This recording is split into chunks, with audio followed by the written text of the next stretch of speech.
where the wild things are.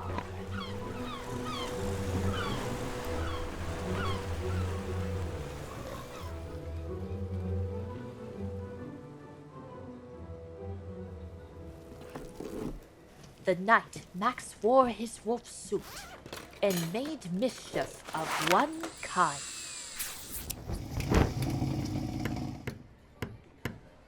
And another.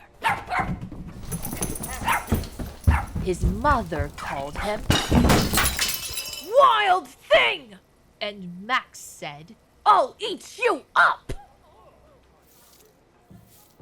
So he was sent to bed without eating anything.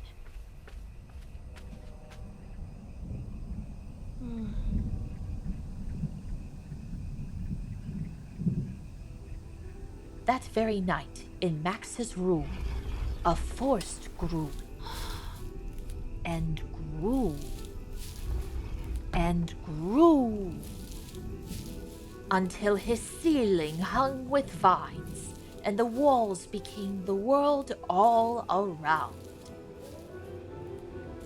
And an ocean tumbled by with a private boat for Max.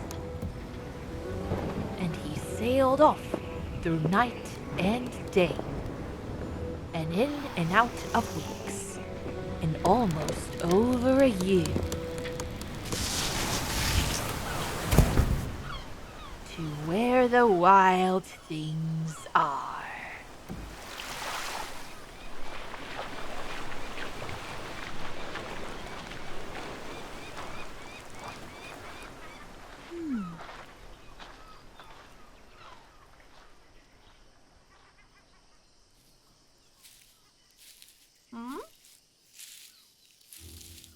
And when he came to the place where the wild things are, they roared their terrible roars and gnashed their terrible teeth and rolled their terrible eyes and showed their terrible claws.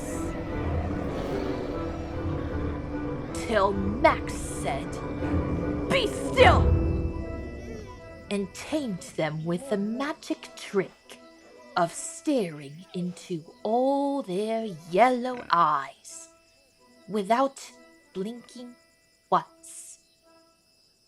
And they were frightened and called him the most wild thing of all, and made him king of all wild things.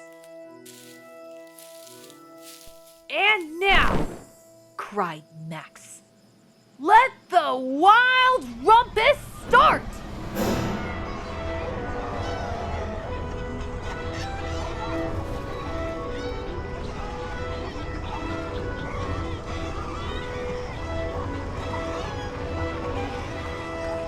"Now stop," Max said, and sent the wild things off to bed without their supper.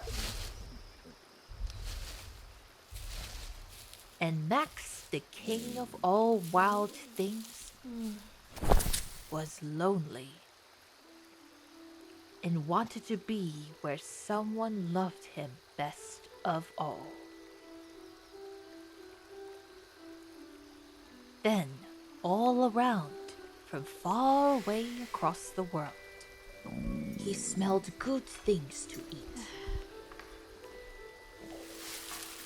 So he gave up being king of where the wild things are. But the wild things cried, "Oh, please don't go. We'll eat you up. We love you so." and Max said, "No." The wild things roars their terrible roars and gnashed their terrible teeth and rolled their terrible eyes and showed their terrible claws.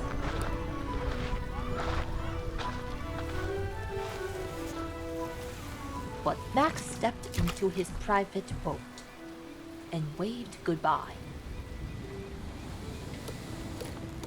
and sailed back over a year and in and out of weeks and through a day.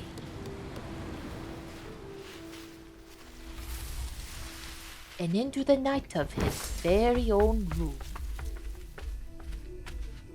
where he found his supper waiting for him. And it was still hot.